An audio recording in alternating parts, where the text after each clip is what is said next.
오늘 이제 에스라서 10장 이제 마지막을 살펴보고자 하는데요. 오늘 제목은 교회 개혁은 곳곳에 놓여진 장애물을 넘을 때 성취된다. 이런 제목으로 함께 나누고자 합니다. 2차 기한을 한 이스라엘 백성들은 꿈에 부풀었고 또 이제 이방의 나라가 아니라 해방된 조국에서 하나님을 마음껏 섬길 수 있을 것이다 라는 생각을 가졌습니다. 그러나 돌아온 조국은 그들의 생각과는 다르게 하나님 앞에 불충을 행하는, 여전히 하나님의 법을 어기며 살고 있는 모습을 보게 됩니다. 율법을 어기고 우상숭배하였기 때문에 나라가 망하였는데 조국으로 돌아온 리더자들이, 직분자들이 그 사실을 망각하고 조상들이 범하였던 죄에 동참하고 있었습니다. 이 사실을 보았던 학사 겸 제사장인 에스라는 참 비통하였습니다. 하나님의 말씀을 알고 있었고 역사를 알고 있었던 에스라의 입장에서는 끔찍한 일이었습니다. 어떻게 해야 될지 모르는 그런 상황 앞에 에스라가 결정한 것은 하나님 성전 앞에서 우는 일이었습니다. 그가 하나님 앞에 자기 조국을 향하여 엉엉 울고 있을 때 백성들이 함께 동참하였고 스가냐가 함께 도왔습니다.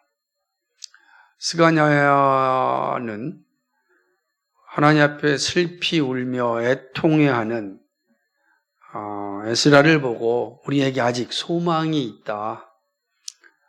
에스라와 함께 통곡하고 애통하는 백성들을 보고 우리에게 아직 소망이 있다 이야기합니다. 그리고 에스라에게 에스라의 본분에 합당한 일을 하라고 요청합니다. 그것은 하나님의 말씀을 정직하게 전해달라는 요청이었습니다. 그때 그 에스라를 철저하게 돕겠다. 이게 스가냐의 모습이었습니다. 에스라는 이제 함께하는 사람, 동역자들이 있었습니다. 한 사람 동역자, 그거는 천군 만마와 같은 겁니다. 그리고 그 사실에 의지하여서 이제 개혁을 시작합니다. 개혁의 핵심은 이스라엘 땅에 들어온 죄를 없애는 겁니다. 그 죄는 우상숭배입니다. 우상숭배의 근원은 이방 여인과의 결혼에서 나타납니다.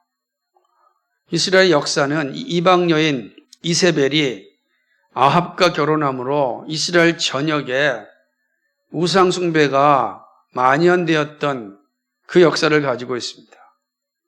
에스라는 이 역사를 잘 알고 있었습니다. 그러므로 이스라엘 백성들로 하여금 이방 여인들과 결혼한 사람들은 다 헤어질 것을 명령합니다. 특별히 직분자들, 장로들, 이 그룹들을 향하여서 엄중한 명령을 내리죠.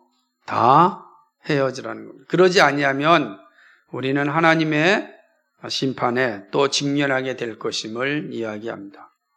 강력한 이 이야기에 각 직분자들은 동참하였고 마침내 3개월 동안 이루어지는 개혁이 완성되어집니다.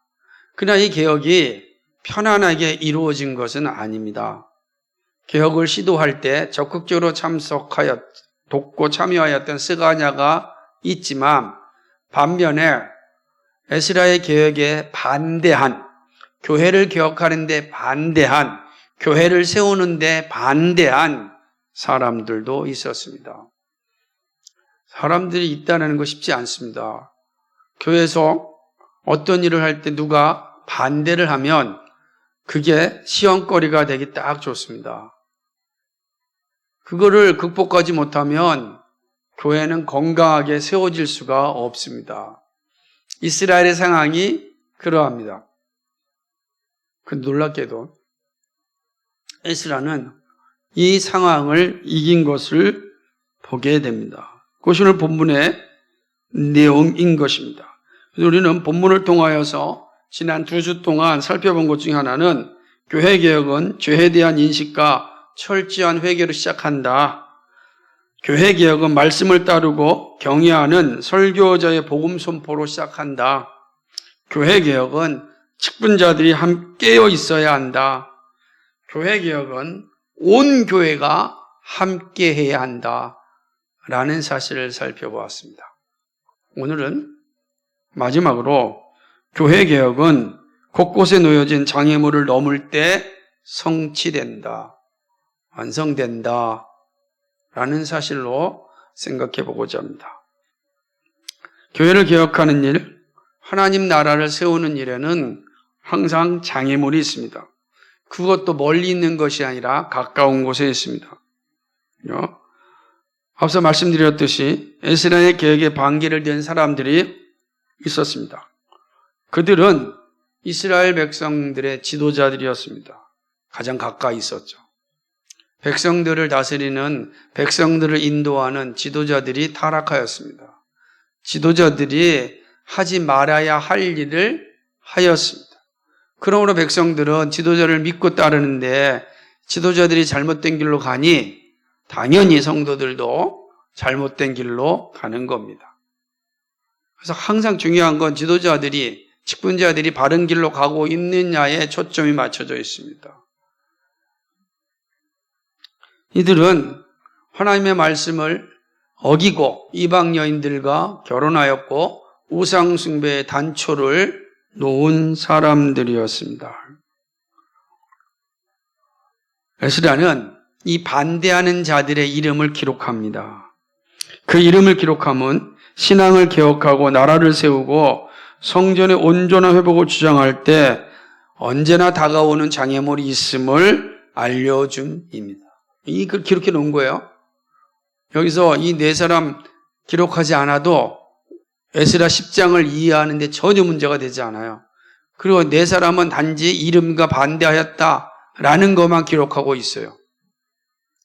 그럼에도 불구하고 이걸 기록한 것은 우리에게 주는 교훈을 위해서입니다. 모든 하나님의 나라를 세우는 일에 있어서, 교회를 세우고 교회를 개혁하는 일에 있어서 반대자들이 항상 있다라는 사실입니다. 장애물이 항상 있다. 장애물이 있을 때, 반대자들이 있을 때 이상하게 여기지 말라는 가르침입니다.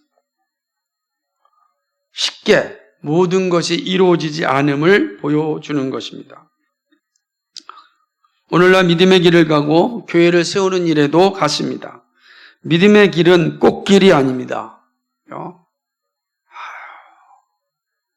꽃길이면 참 좋겠는데 믿음의 길은 꽃길이 아닙니다. 그 이유를 예수님께서 말씀하셨습니다. 왜 꽃길이 아니냐면 세상이 예수님을 미워하기 때문에 그렇습니다. 세상이 예수님을 미워하는데 미워하는 예수님을 사랑하고 섬기는 자를 세상이 가만 놔두겠습니까? 미워하는 거죠. 그래서 예수님을 사랑하는 그 일에 온갖 방해를 하는 겁니다. 장애물을 곳곳에 둠으로 예수님을 사랑하고 예수님과 함께 가는 길을 막으려고 합니다. 포기하게 만들려고 하는 거죠. 꼭 그것 해야 되겠느냐? 라고 얘기합니다. 상황을 봐라. 현실을 봐라. 이렇게 이야기합니다.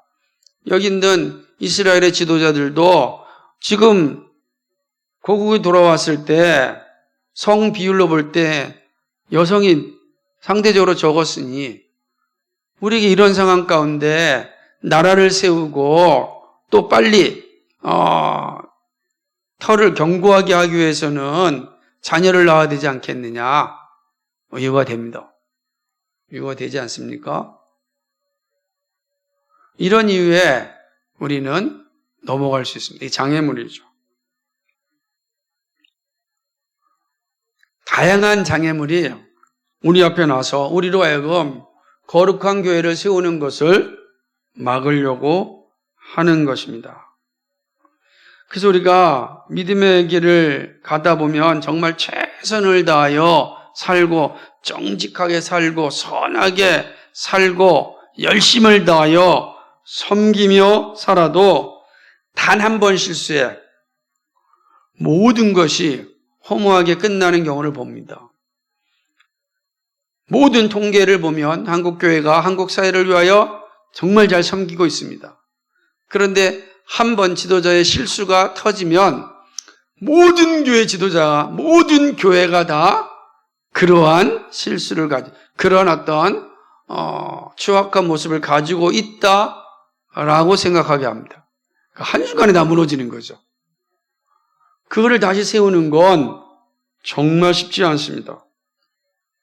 그래도 포기해서는 안 되는 거죠. 분명히 그럴 일이 있다는 거예요. 선한 일을 할 때 온갖 방해물들이 다 있어요. 내적으로도 있고 외적으로 다 있다는 겁니다. 포기하는 것은 하나님의 뜻이 아니기 때문입니다. 예수님께서도 하나님 나라를 위하여 공생애를 시작하셨을 때 광야에서 마귀의 시험을 받으셨습니다. 마태복음 4장 1절에 그때 예수께 성령에게 이끌려 마귀에게 시험을 받으러 광야로 가사. 예수님의 사역의 시작은 시험, 마귀의 시험이었습니다. 시험이 없을 수 없음을 잘 아셨습니다. 그러기에 제자들의 요청에 의하여 기도를 가르쳐 주실 때 시험의 문제를 언급하셨습니다. 그렇죠? 시험으로 시작한 예수님의 공생애는 제자들의 질문에 대하여 이 시험의 문제를 분명하게 알려줍니다. 마태복음 6장 13절에 있는 주님이 가르친 기도의 핵심이 뭡니까? 우리를 시험에 들게 하지 마옵시고 다만 악에서 구하옵소서. 시험에 들게 하지 마옵시고 매우 중요한 기도입니다. 우리가 주님의 기도를 날마다 하는 거예요. 매일매일 하는 거예요, 이 기도를. 그러니까 시험이 매일매일 온다는 겁니다. 매일매일 시험이 와요. 주님이 우리에게 매일매일 기도하라 그랬어요. 쉬지 말고 기도하라 그랬죠. 그 쉬지 말고 기도하라고 할 때 그 기도의 모범이 뭡니까? 이 주기도문이란 말이에요. 근데 주님의 기도에서 나타나는 구절이 뭐냐면 시험에 들게 하지 마옵시고 악에서 구하옵소서. 매일매일 시험에 들지 말게 하고 악에서 구하옵소서라고 하는 것입니다. 무슨 말입니까? 시험이 없는 삶은 이 땅에 없습니다. 시험에 들게 하지 않는 삶만 있을 뿐이에요. 시험이 없는 삶은 없어요. 다만 우리가 시험에 들지 않는 삶은 있을 뿐이에요. 예수님이 가르쳐준 기도에서 시험이 없는 삶이 없음을 확인할 수 있습니다. 그러나 시험이 있지만 우리는 이길 수 있습니다. 왜 그렇죠? 바울의 말씀에서, 바울의 증언에서 그 사실을 알 수가 있는 겁니다.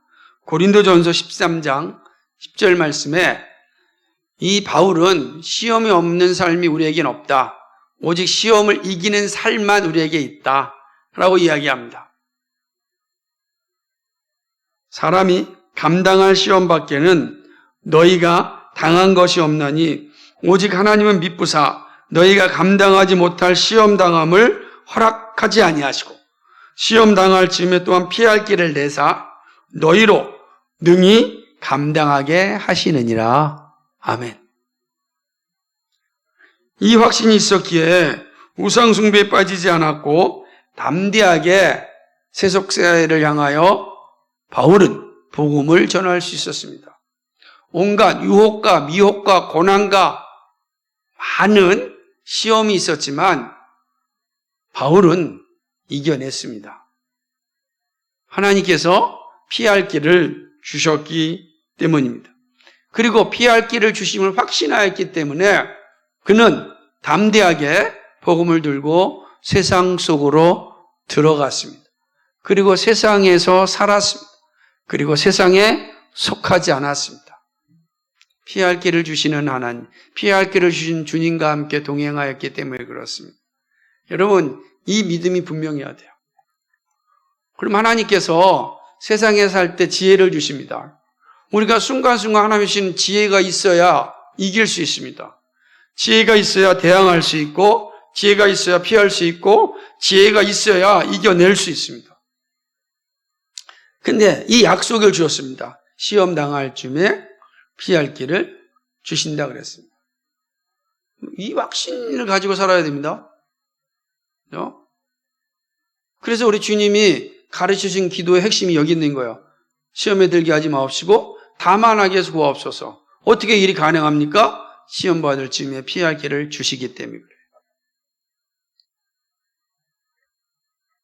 신앙의 여정에는 많은 장애물이 있습니다. 상황이 다양한 만큼 장애물도 다양합니다. 동시에 하나님의 인도하심도 다양합니다. 교회를 세우고 개혁하는 일에 나타나는 장애물은 내적으로는 세 가지, 외적으로 세 가지를 한번 살펴보려고 하는데, 내적으로는 냉소주의, 기복주의, 자기만족주의입니다. 그리고 외적으로는 육체적인 고난, 물질적 가난, 관계의 단절, 이런 것입니다. 자세하게 살펴본다면 이 냉소주의는 교회와 자신 그리고 내세에 대하여 기대하지 않는 자세입니다. 오직 현실만 즐기는 태도이죠. 냉소주의를 가져오는 요소는요, 삼불이에요. 삼불. 불만과 불신과 불통입니다. 그죠? 교회에 대한 불만, 말씀에 대한 불신, 하나님과 교회와의 소통 단절에서 냉소주의가 나옵니다. 이런 삼불이 가득 차면은 우리는 기대하지 않는 거예요. 말씀도 기대하지 않아요. 말씀을 기대하지 않죠. 깨어나야 됩니다. 깨어나야 되는 거예요. 냉소주의는 교회를 세우지 못하게 할 뿐만 아니라 허물게 알고 자신을 죽음에 이르게 합니다. 냉소주의에 가득한 사람은 자신을 정말 영적인 깊은 침체 쪽에 빠지게 하여서 하나님이 주시는 기쁨을 누리지 못하죠. 하나님이 주신 즐거움을 누리지 못합니다. 냉소주의는 자기 죄에 대해서 인식하지 못하기 때문에 더욱더욱 그렇습니다. 스스로 자기를 괴롭게 하는 일이 있어야 하나님이 주시는 기쁨과 즐거움을 누리는데 그 일이 없으니 하나님이 주시는 기쁨과 즐거움을 누리지 못하는 거예요. 이게 냉소주의자가 나타나는 거예요. 교회에 이런 냉소주의가 가득하면 교회는 개혁될 수가 없습니다. 나한테는 그런 모습이 없는지 잘 살펴봐야 돼요. 또한 기복주의 신앙은 여전히 교회 개혁을 막는 건강한 교회를 세우는 장애물입니다. 기복주의는 신앙의 모든 것을 성공과 물질적인 부유함에만 집중합니다. 그래서 하나님의 은혜가 뭐냐? 성공과 물질의 유무입니다. 성공했고 좀 부자가 되면 하나님의 은혜 받았다 그럽니다. 가난하고 그죠? 성공하지 못하면 하나님의 은혜를 받지 못함으로 생각합니다. 왜 이런 생각이 나오냐면 기복주의 신앙 때문에 그런 거예요. 기복주의 신앙이 가득하면 이러한 이상한 신앙이 되어버리고 마는 겁니다. 그래서 성공과 물질의 부유함을 우선순위로 두는 거죠. 예수 믿는 이유가 오직 거기에 있는 거야. 오직 거기에 있어요. 그러니 성공하고 부유한 사람이 교회 직분자가 되어야 한다는 이러한 오만함 자세와 잘못된 생각을 가지게 되는 겁니다. 그러니까 교회가 건강할 수가 없죠. 하나님이 세우시는 교회가 될 수가 없습니다.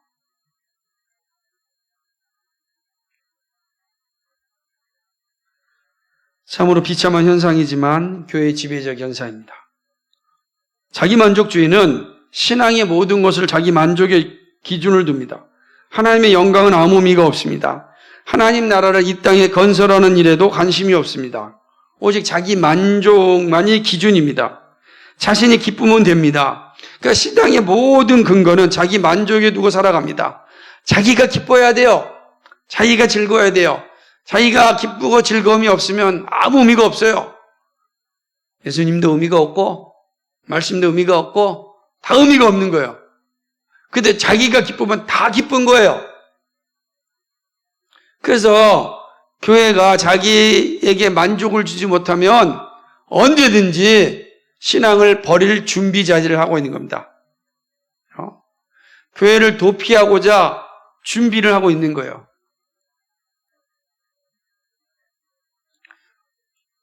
그리고 자기 만족을 주는 곳을 찾아 떠나게 되죠. 그러나 이 땅에는 자기 만족을 채울 수 있는 곳이 없어요. 문제는. 그래서 슬프죠.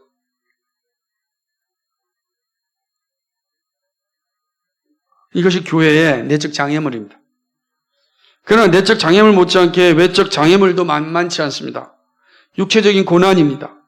여기엔 질병도 함께합니다. 내 몸이 아프면 삶에 대한 열정이 식어집니다. 그래서 교회를 세우고 개혁하는 일에 장애물이 됩니다. 이 가시가 참 없으면 너무 좋겠는데 이 육체의 가시가 우리를 참 힘들게 합니다. 그 장애물이 됩니다. 그러나 바울은 그 장애물을 이겨내지 않았습니까? 우리가 수요일에 들은 말씀처럼 내 은혜가 내가 족하다 그러잖아요. 내가 약한 데서 강함이라. 이 육체의 이 고난을 사실은 이겨내야 되는 거예요. 하지만 분명한 것은 이 육체의 고난이 교회를 세우는 데 있어서 장애물이 됩니다. 장애물이 돼요. 또 물질적 가난도 시험거리가 됩니다. 이것은 현실이기 때문입니다.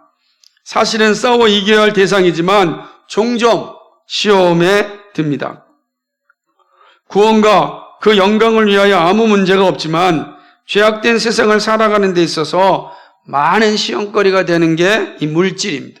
가난함, 물질적 가난함. 가난하면은 자존감도 낮아지잖아요. 이 세상이 자꾸만 비교하고 그리고 상대화하기 때문에 힘들어집니다. 이걸 이기기가 쉽지는 않아요. 쉽지는 않아요. 그래서 제가 항상 이야기하는 것 중에 하나가 이걸 이기는 길 가운데 하나가 뭐냐면 나는 자발적 불편을 삽니다라는 믿음이야. 나는 자발적 불편을 삽니다. 얼마나 당당합니까? 그죠? 그렇다고 해서 무의도식하고 게으르라는 뜻은 아니에요. 내가 최선을 다하지만 최선을 다한다고 해서 모든 사람이 다 물질적 성공을 거두는 건 아닙니다. 그렇지 않습니까?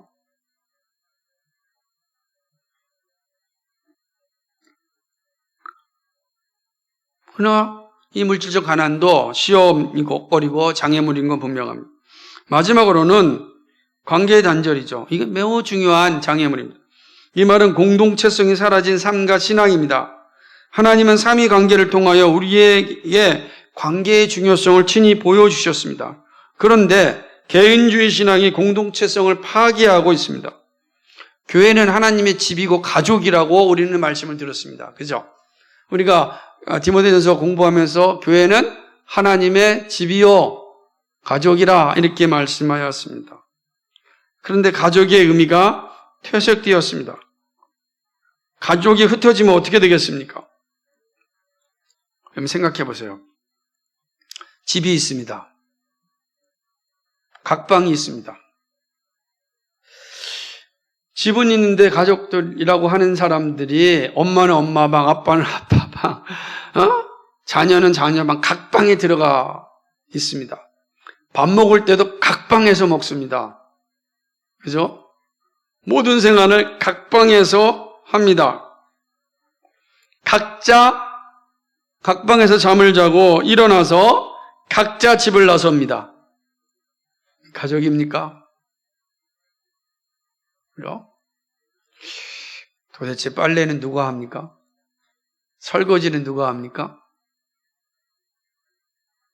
되게 심각한 문제가 생기는 거예요. 각자 방에 살고 각자 생활하고 자고 나가고 하는 건 가족이 아닙니다. 그래서 이게 정말 교회를 개혁하는데 나타나는 아주 외적 장애물 가운데 심각한 겁니다. 공동체성, 가족 의식을 사실은 갖지 않는 겁니다. 네, 중요하죠. 이번 우리 튤립 컨퍼런스에서 아주 의미 있게 말씀을 들었습니다. 가족은 자발적으로 사는 것이 아니라 하기 싫어도 하는 게 가족이잖아요. 그죠? 집에 모여서 나는 싫으니까, 난 하기 싫으니까 각 방에 들어간다면 가족은 아니죠. 그러나 하기 싫어도 하는 거잖아요. 왜요? 가족이니까. 그죠? 누가 먼저 하느냐에 따를 뿐이에요. 이게 교회를 개혁하는데 아주 외적인 장애물입니다. 이 공동체성이 정말로 중요한데 이 관계에 단절이 돼서 개인주의가 가득 차버리면 이 교회 개혁이 참 힘든 겁니다.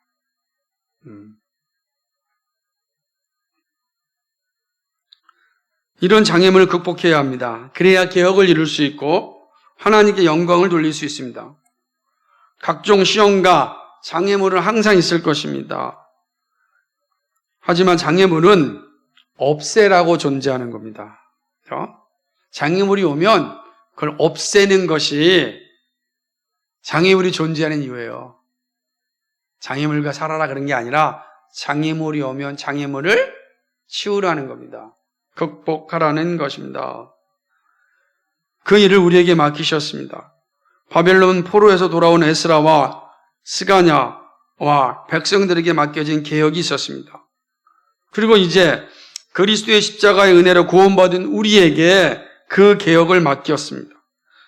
우리 교회 개혁이 세계의 교회 개혁의 한 퍼즐임을 기억해야 됩니다. 각자가 자신 있는 위치에서 개혁한다면 마침내 개혁된 교회의 퍼즐은 완성됩니다. 그러니까 우리 교회를 잘 개혁해서 이 세계 교회의 한 부분 우리 교회가 개혁되어지고 바르게 세워져서 한 퍼즐을 마치고 이 열방 가운데 드는 교회들이 각자의 자기의 영역에서 교회를 개혁해서 하나의 퍼즐을 맞추면 하나님이 원하시는 우주적인 보편교회가 완성되는 겁니다. 그렇죠. 그래서 우리는 우리 교회를 개혁하는 일에 힘을 써야 되는 겁니다. 그게 우리에게 맡겨진 일입니다. 말씀을 맺습니다. 에스라의 개혁은 눈물로 시작하였습니다. 그리고 믿음의 지체들의 협력과 직분자들의 헌신으로 이루어졌습니다. 하나님의 사람 에스라가 있었기에 소망을 가질 수 있었습니다. 한 사람의 의인이 없어서 멸망을 당하는 것이 현실입니다. 의인은 없나니 하나도 없다 그랬습니다. 한 사람이 얼마나 중요한지 모릅니다. 그런데 한 사람 에스라가 소망을 주었습니다. 그리고 소망의 불꽃은 횃불이 되었습니다. 그렇게 무너진 이스라엘이 회복되기 시작하였습니다. 그러나 완성되지 않았습니다. 완성은 이제 예수 그리스도를 통하여 시작되었고 우리를 향하여 완성하라고 명령을 주셨습니다. 오늘 우리에게도 한 사람이 중요합니다. 하나님의 마음을 가진 한 사람이 교회를 위해 울 때 교회가 개혁되고 교회가 세워집니다. 그 한 사람은 다른 사람이 아닙니다. 우리 자신입니다. 스스로 한 사람이 되어야 합니다.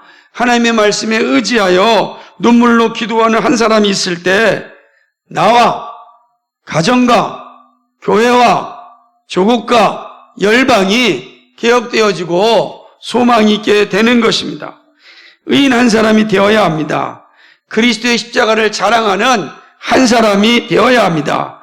그리스도의 교회를 세우는 한 사람이 되어야 합니다. 거기에 소망이 있습니다. 나 한 사람이 세계 교회에 퍼즐을 맞추는 매우 중요한 사람입니다. 하나님께서 나를 부르셔서 그 일을 하라고 합니다. 대단한 일이 아니라 저 사람 보기에는 뭐 어마어마한 일을 하라 그런 것이 아니라 하나님의 교회를 위하여 울고 그 하나님의 교회를 위하여 헌신하라는 겁니다. 자, 다가오는 장애물들을 다 극복하고 하나님께서 기뻐하시는 교회를 세우라는 것입니다. 거기에 소망이 있습니다. 우리 모두 소망을 감당하는 한 사람이 되어야 합니다. 정말 그리스도의 마음을 드러내는 한 사람, 그 한 사람이 여러분이 되기를 주님의 이름으로 간절히 축복합니다.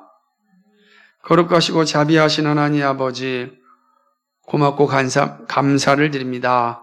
한 사람, 에스라의 애통의 눈물로 시작된 이스라엘의 개혁, 드디어 시작되었고 또 이루어가고 있습니다.